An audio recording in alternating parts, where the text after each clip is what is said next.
Hi, my name is Will Rhode. I'm the Director of Fixed Income Research at TABB Group, and today I'm joined by Mas Nakachi, CEO of OpenGamma.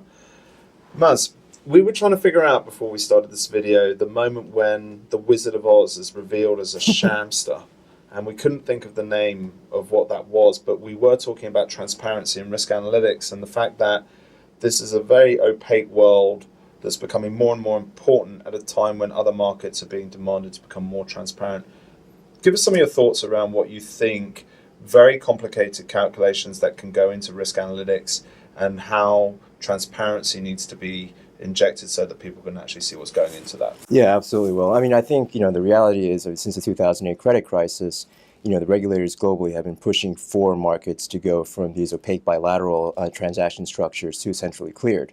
And the core part of that, as you alluded to, is risk calculations, whether it's initial margin, variation margin, et cetera, various margin calculations that go into determining what the appropriate risk weighting is for a particular new transaction that's going to go into the clearinghouse. Yeah. Now, those are typically VAR-based calculations, which means that by definition they're portfolio measures. So it's not like you can calculate it just on a single transaction. You need to calculate it across the whole portfolio, as well as the incremental trades, and number of trades that you can propose to do on top of your existing portfolio. And I think the interesting thing is when you listen to Gensler speak and talk about transparency, he's alluding to market structure and financial products. But increasingly, I think the calculation methodologies as well as the technology underlying that whole infrastructure, when you think about hundreds of trillions of dollars of derivatives going onto these clearinghouses and being cleared using these methodologies, that's something that as an industry we should think about. And I think the regulators should think about as well. Yeah, I mean, I think you're exactly right. So we just spoke to 50 buy-side firms, and we were asking them a bunch of questions about how are you calculating your initial margin, variation, margin requirements into the clearinghouse? How are you going to resource your collateral? Find out what is the most efficient way to conduct your trade.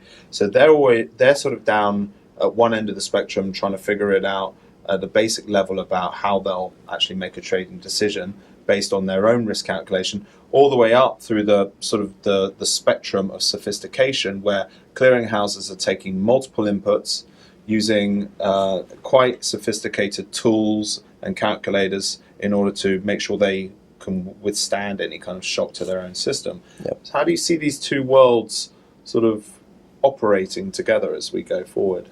Yeah, I think it's going to be an interesting evolution, especially when you take in the collateral bit, as we were previously discussing as well, which is to say, whether it's 3933, CFTC Rule 3933, or the residual interest rule for the FCMs. So just explain what Rule 3933 Yeah, it just has to do with basically the ability to use government securities as, count that towards liquidity or not. Yeah. And so all these different rules in various forms are constraining ultimately, the pool of liquidity, pool of collateral rather, that can be used in the context of liquidity. And that's why all the more reason why what we call sort of predictive margining. So the ability for firms, irrespective of buy side, sell side, to be able to say, given these margin methodologies and given these clearinghouses, we need to assess, if the market does this and if we do these new transactions, what is the actual liquidity impact for me?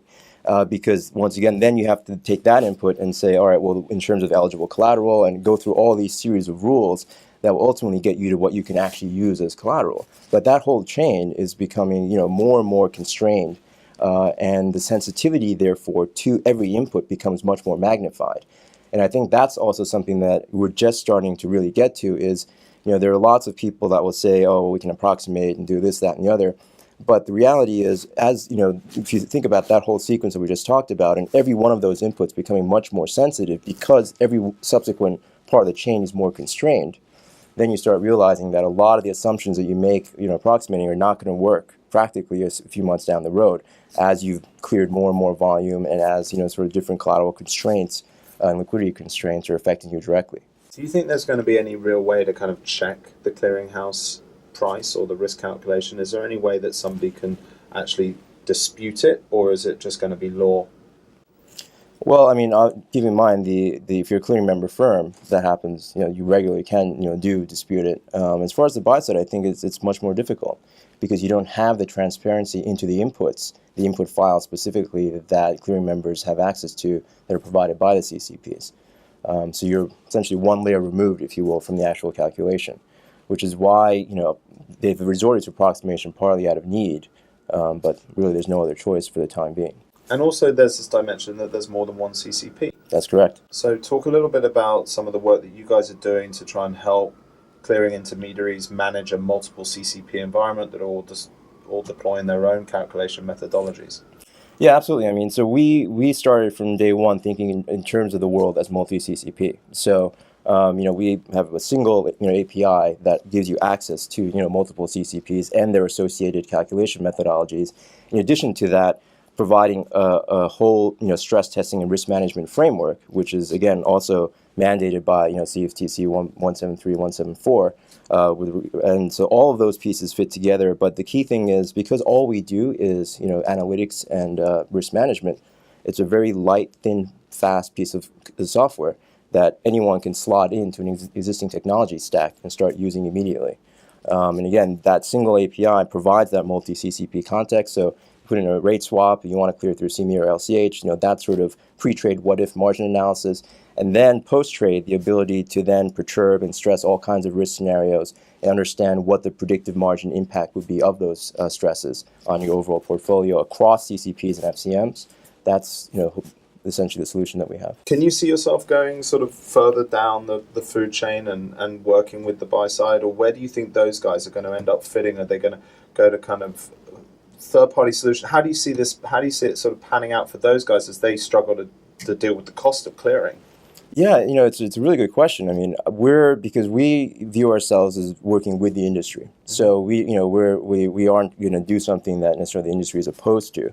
So I think we're going to have to work with them, and as they decide what level of transparency is appropriate and or valid for the buy side, we'll probably go along with that. But philosophically, being an open source company and being transparency and being at the heart of our technology as well as our company, we hope that the whole industry obviously goes in that direction, because we think that from a systemic risk perspective, it's going to be much safer for everyone, to the extent that all these core calculations are much more transparent and the technology underlying them likewise. Okay, well, with that, I think we'll wrap it up. We'll hope we'll never have the moment of discovering the Wizard of Oz behind the curtain is actually a sham, and that we'll have this transparency and we'll know that we're dealing in a robust environment.